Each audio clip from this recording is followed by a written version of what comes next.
Hello, Hamilton Hardin. How are you doing? Good, Dr. Wallace. Thank you. Um, I Dr. must Thunder, I should say. I must thank you also for being willing to do this interview. Um, it's I've known you for, let's see here. First time I met you was 2004, and I was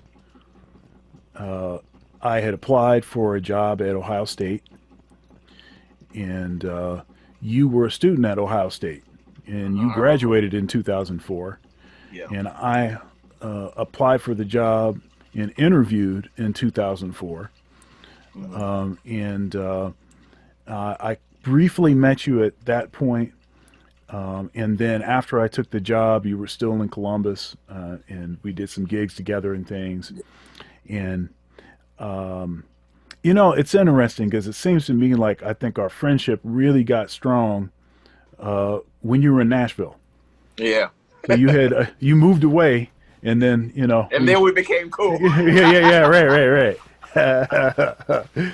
And um, point of trivia: the first gig I ever did on guitar was actually a gig that you hired me for. So Yes, I have sir. to, yeah, I yeah. remember So that. yeah, I so I remember have that. to. That's right. I gotta. So I have to. I have to thank you for that Yes, too. sir. Yes, sir. But Hamilton, why don't you uh, tell us a little bit about yourself, where you're from, where you grew up, um, what your childhood was like, you know, uh, things that you believe were particularly impactful in your youth. Sure. I am a product of Columbus, Ohio.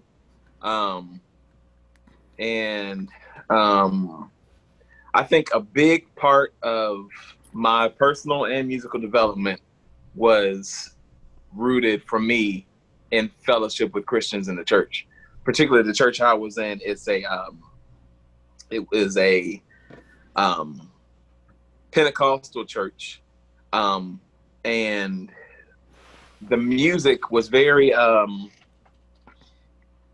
It was a cool experience because when people played music, whether it was the piano, organ, the drums, or whatever, um, they meant what they played. Mhm. And I say that because I didn't really realize until hindsight's always 2020. So looking back in retrospect, um, everything that was played wasn't maybe the most sophisticated harmonies or uh, vocabulary or whatever, but everything was heartfelt. Like people that I would watch, like if they were playing bass, as soon as they start playing, they start sweating. And physically, bass is just sitting, moving your fingers really, but their breathing changed.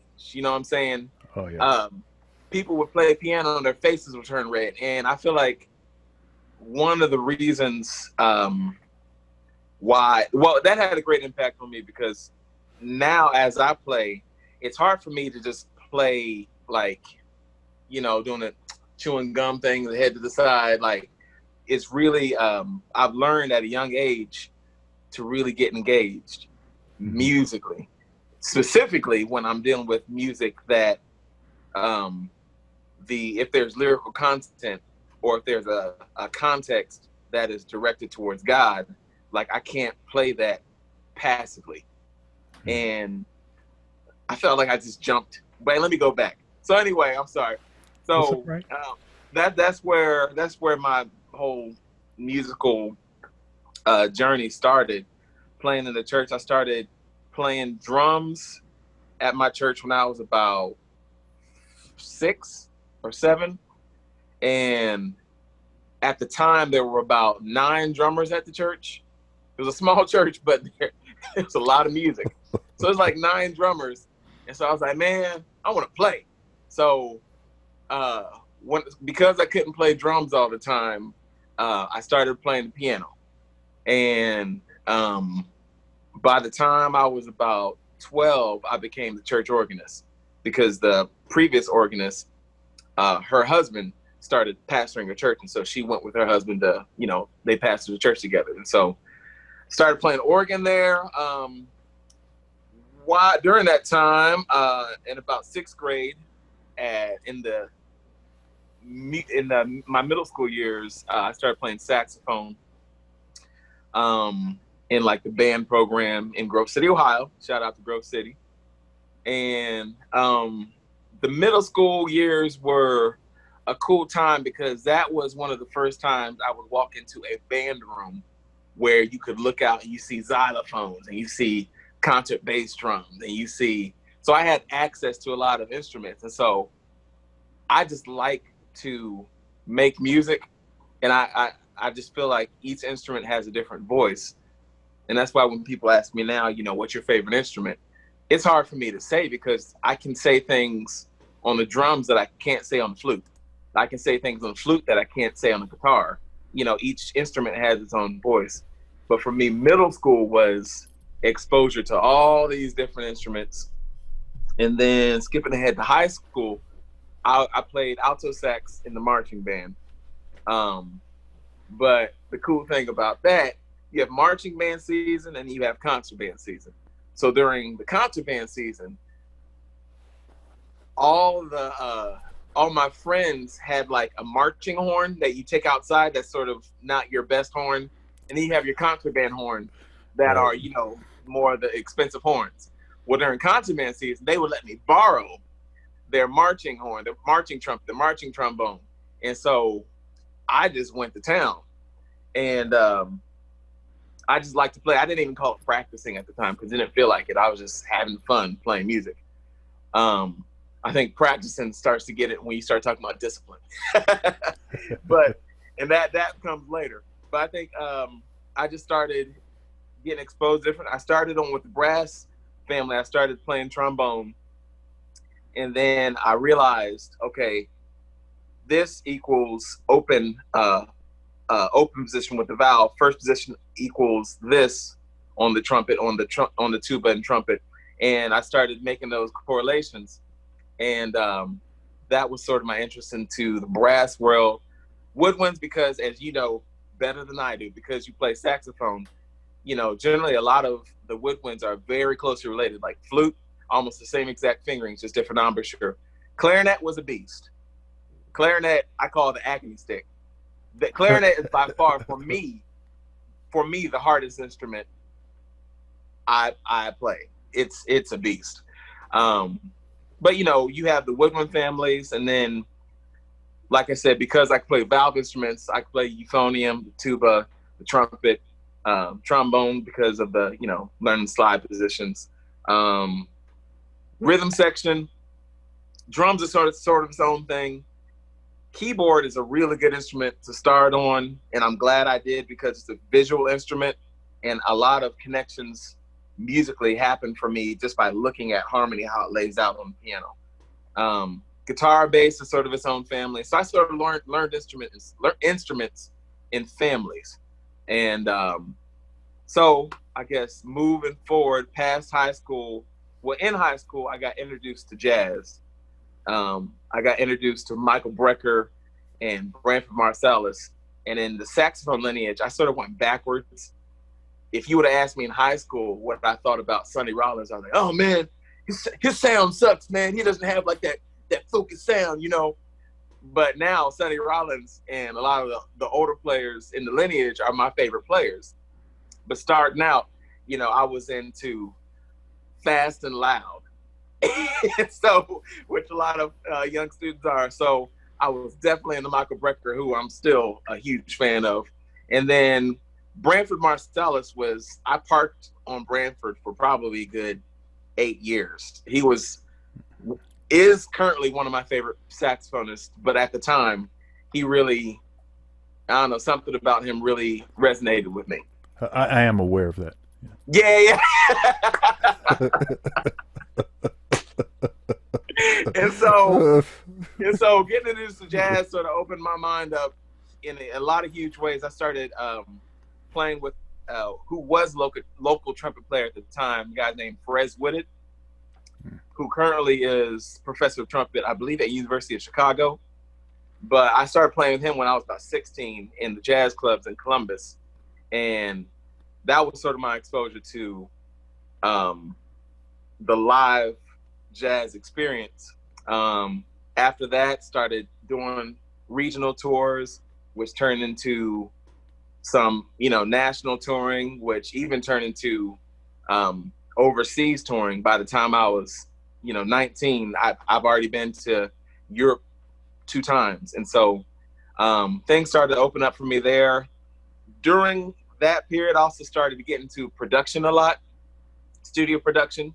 As you see now, I still do. And producing a lot of gospel, producing a lot of jazz fusion.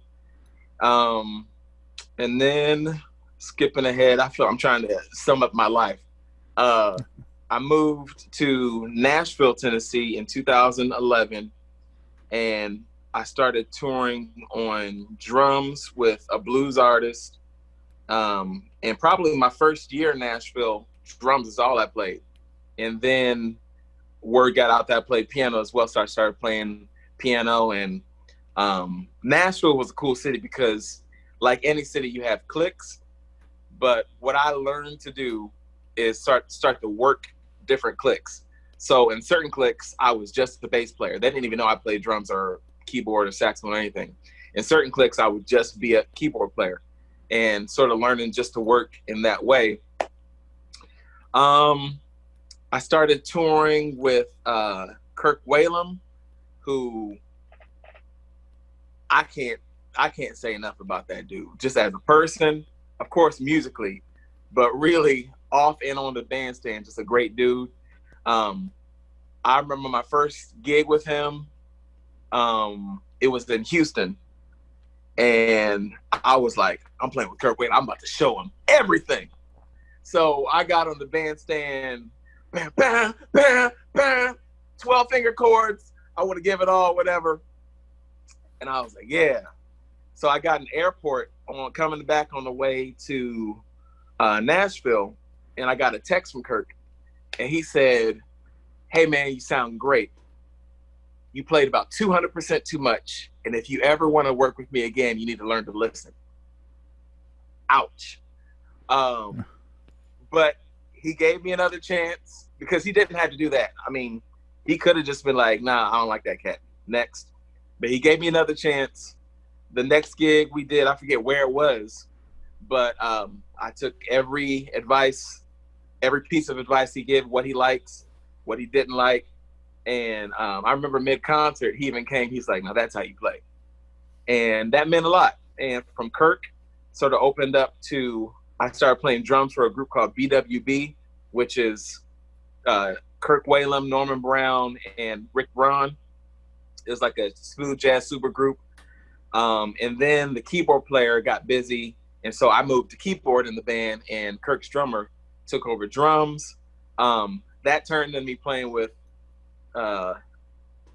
each artist individually, like Norman Brown and Rick Braun, which turned into playing like with Layla Hathaway, which turned into playing with Dave Koz and some other smooth jazz artists, Kenny Lattimore, Ruben Studdard. And it sort of just I started working in the LA scene a little more. And then I got a cold call from a guy named David Porter, who is a Hall of Fame songwriter, wrote famous songs like Hold On, I'm Coming, a lot of the Stax hits. I don't know if you're familiar with the record label Stax, similar to Motown, but he wrote a lot of those hits, produced a lot of those hits. Well, he cold called me, and I moved to Memphis to take on a vice president of A&R position at his record label. And that's where I'm currently at, Memphis right now. However, I will be shortly moving to Atlanta, Georgia soon. I was supposed to actually be moving next week, but with all this, with all this Corona stuff going on, I sort of put that on the pause, and I'm sort of taking it month to month to see what the next restrictions are going to be. But as soon as I can, I'll be moving to Atlanta, Georgia, and that is my life. Uh, well, I guess there's nothing else for us to All right, thank discuss. So it sounds like, from a very young age, it sounds like you didn't. It seems like music chose you. Yeah. You know, some folks, it seems like they get to a certain point in their life and they have a fork in the road, and it's like, well, it's going to be music, or it's going to be, selling insurance or something, or whatever. And for you, it seems like that choice was made for you very, very early, and you just sort of, it sort of manifested itself, over time in your life. You're a very spiritual person. We've had a lot of really deep conversations, and what is your approach, to music, and how do you incorporate spirituality in your music? Because I heard you say that you're playing with and playing several different styles of music. Is it sort of equally part of how you approach all these different styles of music? And Yeah, so I guess my overall philosophy for music is that it was created to glorify God. Yeah. And for me, as a creative person and a musician, and I guess someone that creates art, whether you create art musically, whether you do poetry, whether you do visual art, paintings, whatever you do, that art, according to my philosophy, is meant to glorify God. It's almost like you've been given a gift, and because you've been given a gift, the gift is not a self-serving purpose, but the gift comes with a responsibility. And so, especially the older I get, the more focused that gets for me. When I was young, I just wanted to make music. And then I got to the point where quickly I was just doing music, but then it narrowed, and it's like, okay, you need to be doing what you hear, what God sort of put in your head to do. Okay. And then now it's starting to get more and more narrow, but not narrow in like a restrictive way, but narrow in like a focus. And when you speak of styles, I see it as colors on a palette for a painter. I don't really see, well, I'm a funk drummer. I play, and for some that may be what it is. But if you have a appreciation and the ability to do a lot of different styles, that also is a gift, and you have to be a good steward of that. And if you can play 8 different styles, I feel like you should be doing that. If you really are only interested in 2 styles, and you put your whole heart in these 2 styles, I feel like you should do that. I feel like God gives everyone different propensities, different, I don't know how to describe it. I'm not articulating myself that well right now, but I feel like God gives everyone different abilities and lanes, and I feel like he gives us the responsibility to be a good steward of that which we got. Yeah. It's interesting. Genres genres are really for record companies. Yeah. Because working musicians, I don't care what genre it is. I just care if I can do what it is that you need. Yeah. And if what you need is a horn player, or what you need is, a bass player or whatever it is, or you need somebody to write some music or whatever, I understand enough about music to be able to nuance the music uh, to address the style. You Yeah. know, um, one of the things, of course, I that I don't that I don't dig is when I think artists will approach other styles of music uh, half-heartedly, and Yeah. so when they get in that setting, they don't do the homework Hmm. necessary. They don't understand the tradition, the nuance. Yeah. They don't understand that, and so there's nothing worse than uh, a bebop player, you know, getting on a smooth jazz gig and playing just a bunch of bebop the whole time, you Yeah. know, Yeah. and yeah, it's cool that the cat can play, Hmm. and that's cool, but there's a certain aesthetic and a certain vibe, Yeah. um, and then there's so much in common again about all of these styles in particular of popular music. There's Hmm. so much in common. Everything comes out of the church. We know that, Yeah. Yeah. including jazz, including in blues, Hmm. including country music, bluegrass. I mean, Yeah. it all came out of the church. Yeah. Um, and I always think of it as this big reservoir that we can draw from, and we can do whatever it is that we want to do with it. But I just, if you want to work, then you better understand the nuance of whatever the Yeah. styles that you're playing in. Um, of course, you remember we did those. Uh, we did a short series of videos for my YouTube channel called "Working as a Multi Instrumentalist." Yeah. Yeah, and we talked about some issues with style. We also talked a little bit about uh, you had mentioned just earlier. You had mentioned about uh, when you moved to Nashville.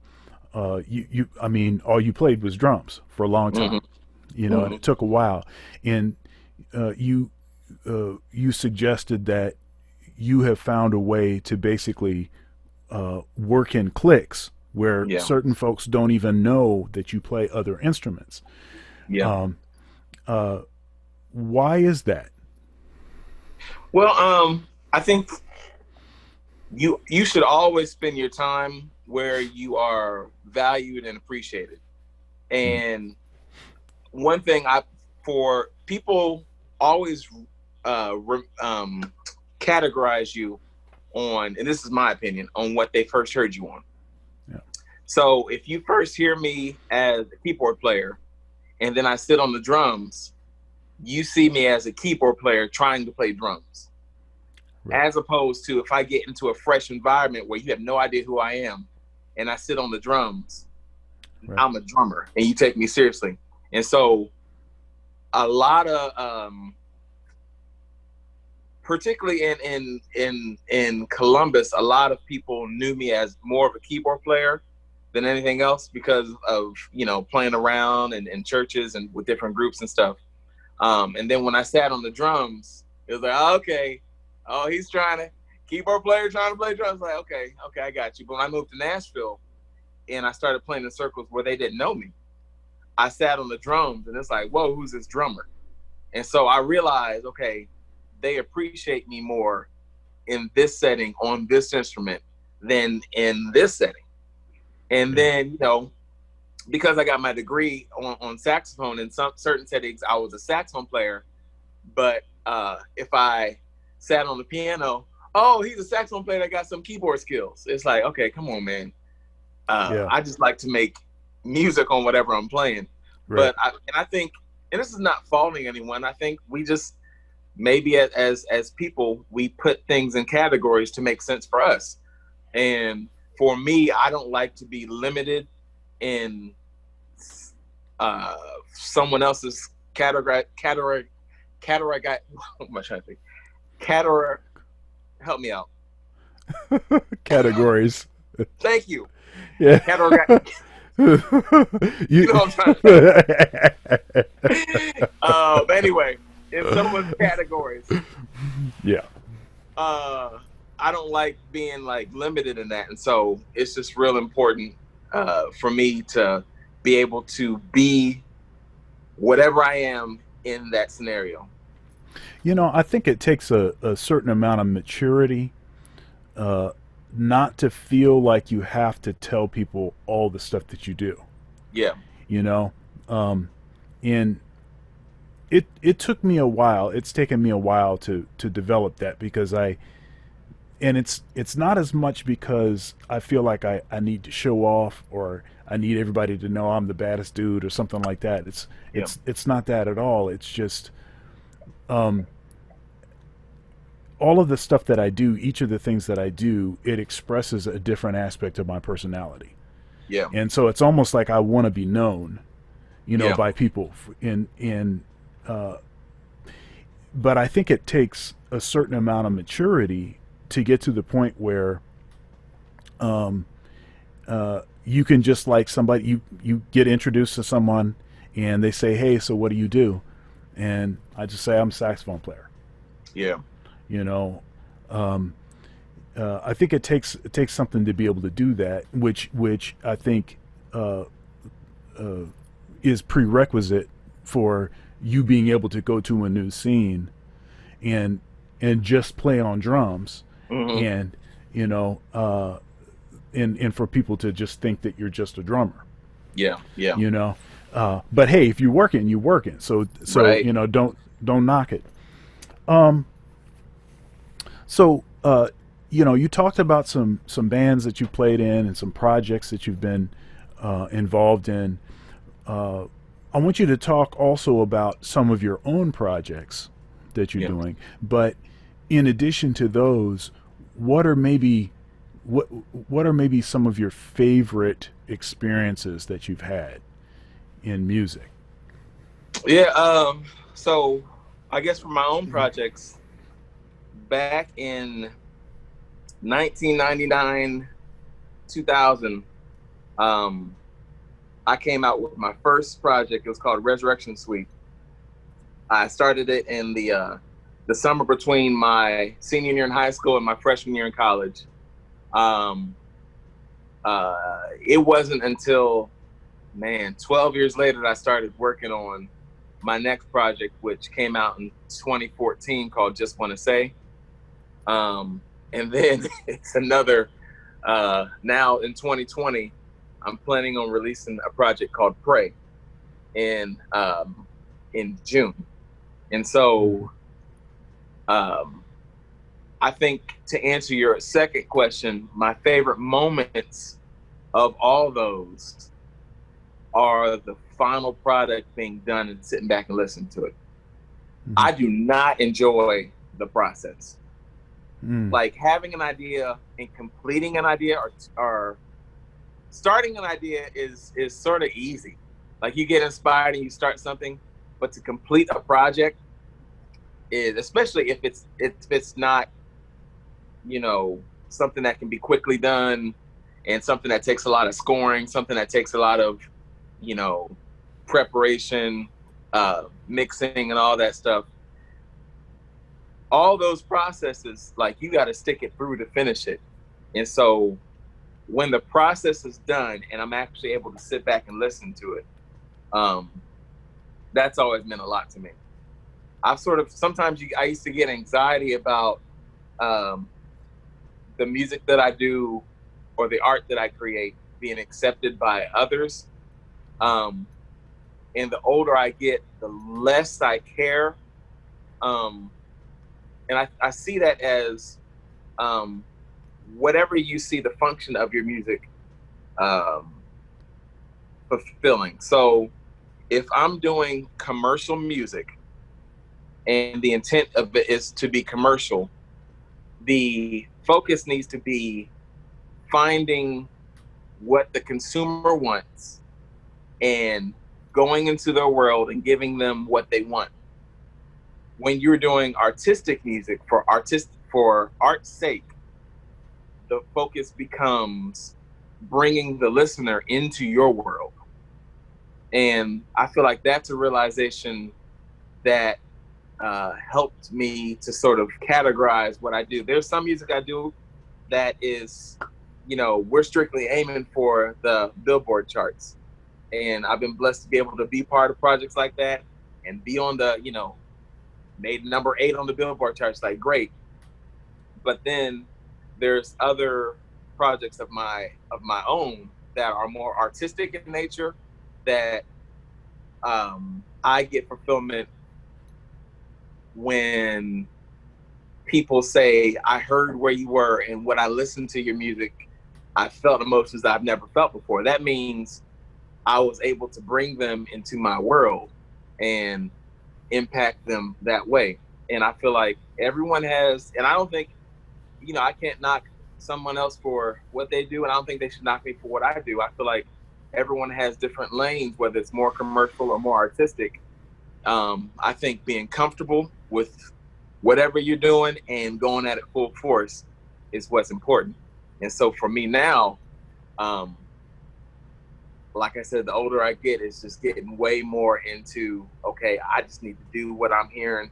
And if out of the billions of people in the world, this minute little square of the pie, triangle of the pie, is really digging what I'm doing, then that is what it is. But I think the biggest fulfillment is when you get something that has been sort of implanted in your head. For me, I feel like God put stuff in my head. When I can actually get it out of my head on to an MP3 format or a streaming format now, that is fulfillment. Yeah, you are a extremely talented. You're multi-talented, and not in addition to playing all the instruments that you play at a world-class level. You're a great composer, arranger, producer. And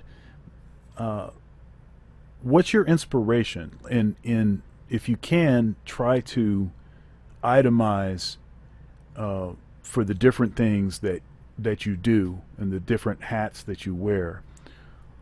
What artists, what composers, what arrangers have been particularly influential? I mean, you shared a little bit about some Michael Brecker and your favorite saxophone player. In Bradford. But if you can maybe go a little deeper on that. I think some of my influences for different reasons, one would be I gotta mention Wynton Marsalis, man, when it comes to the pen, like when it comes to writing. He has an ability, whether it's, I really like his large orchestration, his large works, but even for the septet stuff or the quartet stuff that he does, he has a way of doing what I said earlier, which is sort of bringing you into a world. I feel like creative people have a way of seeing the world or a way of experiencing the world. And our job is to take note of how we experience the world and translate it into our art. I feel like Wynton does, like when I look at works, like there's a project he did called Blood on the Field with Lincoln Center Jazz Orchestra. That's a heavy work. That slipped on my iTunes shuffle list recently, and I forgot about how bad that project is. Other cats like Stanley Clark, of course, as a bass player, he's an amazing bass player, but as a composer, particularly stuff that he did earlier, there's a masculinity about his music. Like it feels like, I don't know, it's like very in your face. I don't know. It's like, I don't care. It's like a very independent personality that comes out in his music that I really sort of gravitate towards. Herbie Hancock, because I feel like anytime he touches the piano or keyboard in any genre, it starts to go like that to me. Like, he has a way of,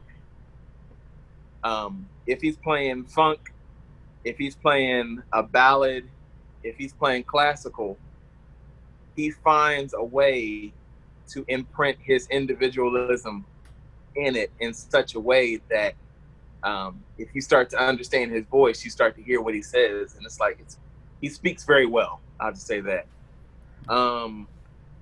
Jango Bates is a composer out of the UK that has been composing since, I want to say, the late 1970s through today.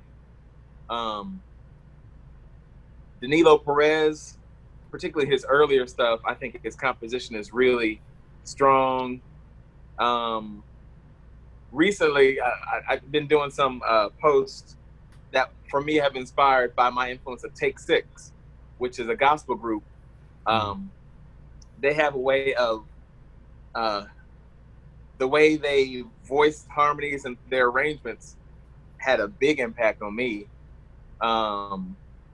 Man, like when you want to list inspirations musically and you listen to a lot of music all the time, it's hard to categorize. But John Adams, in the neoclassical world, his use of rhythms and repeating patterns and motifs was a big influence on me. Claire Fisher, amazing string arranger.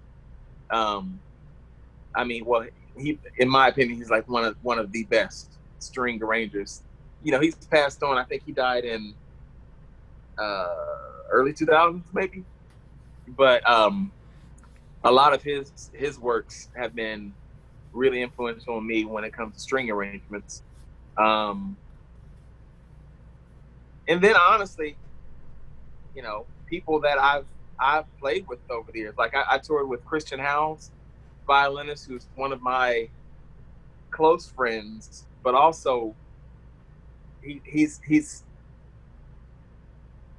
being exposed to how he feels music and how he hears music has changed how I feel music, how I hear music. Being in situations with him, he's playing in his band is probably the one few scenarios where he encouraged me to be myself. A lot of people, when they hire you to play, this is not a knock on anybody. When I hire somebody to play, I want them to sort of do a certain thing. I mean, that's what we do, right? But Chris had a thing where, here's the music that I wrote. Let me hear how you interpret it. And so when I toured with Chris, we toured for a long time. And when we'd go, I remember we did 8 days, 8 cities in 9 days in Spain. And each night we had the same playlist, but the songs sounded completely different night to night, because he had a way of writing really sophisticated music, but it was open enough to allow our individualism within the music, which is how I try to write now when I write for people. I try to write knowing that this person is going to bring this type of thing to it. So let me make some really, really loose sketches, and let's fill in this picture together. And Chris was a big part of that, and that's why he's one of my favorite guys. But a lot of these people, man, I feel like I just named a bunch of people, and I probably could continue to name for another hour. But yeah, a lot of influential people, man. Yeah. Okay, so when I was growing up, yeah, I had a lot of time to practice. Mm-hmm. You know, I didn't have a mortgage. I didn't have any kids. I wasn't married. Yep. I didn't have the administrative responsibilities that I have now. None of that stuff was there. Yeah. But becoming an adult and having all of these, stuff that other people need me to do their way, it sort of cramps my time and can be depleting of my energy. Yeah. And I believe that time is the most valuable thing that we have. It's the one thing that we can't get more of. But I don't think that people talk about energy enough. Yeah. Because you could have the time, if you don't have any energy, you're not gonna be able to do anything that's worth anything. Yep. So my question for you is, what do you practice now? Also when I was coming up, there's a lot of things that I practiced that frankly I don't really practice anymore. Mm-hmm. And every once in a while I'll go back to certain fundamentals to make sure that that stuff is still happening. But I'm trying to climb the mountain, and I can't go all the way back to the bottom of the mountain and also climb the part of the mountain that I'm at, especially since there's not as much time. Right. So my question is, what kinds of things are you practicing now, and what are some approaches to also dealing with trying to maintain and cover ground, though you play a lot of different kinds of instruments? Mm-hmm. So what I'm practicing now is all technique, because here in my time in Memphis, I've been in Memphis now for 4 years, and it's pretty much I'll be in the studio for anywhere from 8 to 12 hours a day. By the time I get home, I've had no creative energy, and it's got to the point where I didn't do a lot of gigging because I was in the studio every day working on projects, whether it's recording, writing with the artist, or mixing, or something like that. And so I'm sort of getting back to a place where now I just need to get my facility clean. It's sad to say, back to where it used to be, because a lot of times, if you don't use something, you lose it. And so there's a lot of I'm looking at my instruments now, probably on saxophone and bass. It's really spent on getting facility and technique back to where it needs to be. Piano, I've continued to play, but it's still some technique on that. But now I'm actually working on expanding my ears more, because piano, because it's a visual instrument and it's laid out a certain way, sometimes I can just sounds weird, but just stare at a piano and think about harmonies, like think about why this doesn't work. Because, like, for example, when I'm arranging strings, you start to learn what intervals don't work, and it's almost like your mind puts pieces of the puzzle together. So for piano, it's really expanding harmonically and trying new things. I do think when you get to a certain age, at least it's my experience, your sound becomes more defined. So when I was younger, I would try to practice, when I play tenor, okay, what's my, I know how, because I transcribed Coltrane, I transcribed Sonny Rollins, I transcribed Branford, Ornette Coleman, I transcribed Charlie Parker. I know how they would approach it, but you're young, you're trying to figure out what's your sound. How do I approach things? How do I, the older I get, I know when I'm going to approach, like I don't have to fight to find my sound. Right. My sound has sort of been established, whether you like it or not. This is what I sound like. So that's sort of been consistent on all the instruments, you know what I mean?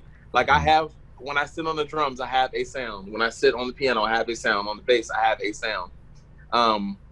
I try to stay fluent enough to where if someone hires me to record guitar or record bass, I have to get into their head, okay, what are you looking for? And I have to deliver that sound. That's actually one thing I'm trying to work on more, like picking up other musicians' tendencies. Like, for example, Questlove, when he sits down to play drums, I watch how he moves, because how he moves determines the type of grooves that he played, the sound. So I'm watching him very closely. And so if someone hires me and they want this type of hip hop groove, I know how to make it feel the same way Questlove makes me feel, or Chris Dave makes me feel. Try to give that same type of swag to it. If I'm playing, in a big band setting, and we're playing music from the era of, Dizzy Gillespie, Charlie Parker, I need to have that type of, be able to deal with that Right. vocabulary accurately and authentically. And so, trying to cover all those bases, but mainly to sum up my answer, technique is where it is, because a lot of the isms of music are mental, and those are things that sort of stick with you as you continue to listen to music, as you continue to grow. Those mental things can even grow without even touching an instrument. You sort of you understand things, you take in things, you start to see broader pictures. You also start to see more minute things that you didn't catch before. And so a lot of it's listening, but my practice time is more getting my technique right so I can execute what I'm hearing. Yeah. Now, how do you see yourself in the future, and what goals do you have? I heard you say one goal about a project you want to finish this summer. Yeah.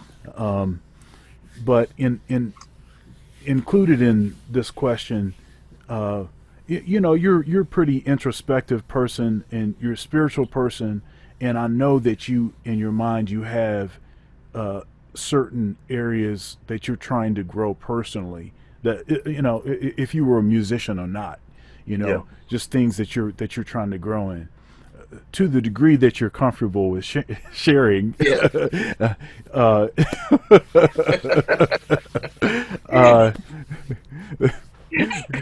ahead, man. That's a deep question, dude. Right. I think overall, and this is in my personal life, in my musical life, in my artistic expression, I'm starting to get more and more focused in what I believe God has put me on earth to do. Artistically, if you're a creator, you learn sometimes there's a lot of things you can do. I have a friend that's that does poetry, and they were telling me that they're also writing a book. They're also doing a lot of things, and I understand that, because as a musician, I can play a lot of different instruments, deal with different styles. I can write a lot of different things, but what's starting to happen, I'm starting to get more and more focused into what gives me the individuality that I have, tapping into that more, not being bashful about it, because a lot of times, sometimes it's difficult to step out and be the quote unquote artist or front man when it's much more comfortable sort of to be in the midst of a band. But I think the older I get, I'm realizing that I have a specific way that God has allowed me to see the world, and I have to tell it in order to be a good steward of what I've been given. Otherwise, I'm not doing what I was put here to do. And I don't know. I mean, none of us knows how long our lifespan is going to be. Right. I could fall down the steps tonight. I don't know. And something happened. While you're here, you have a responsibility to be a good steward of what you've been given, and to, if you're a Christian, fulfill the purpose that God gave you to do. And for me, telling people about Jesus that don't know him, and for those that do profess to know him, encouraging those to not be lukewarm or grow complacent in their Christianity is very important to me. And how I can articulate that or paint that picture musically, artistically, in a way that maybe they haven't seen before or heard before,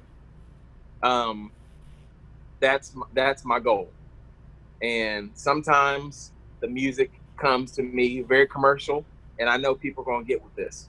Other times it comes to me, most likely it comes to me in a way that's not commercial at all. And now it's just like, you know what? I'm not trying to impress anybody. I just need to do what I'm supposed to do.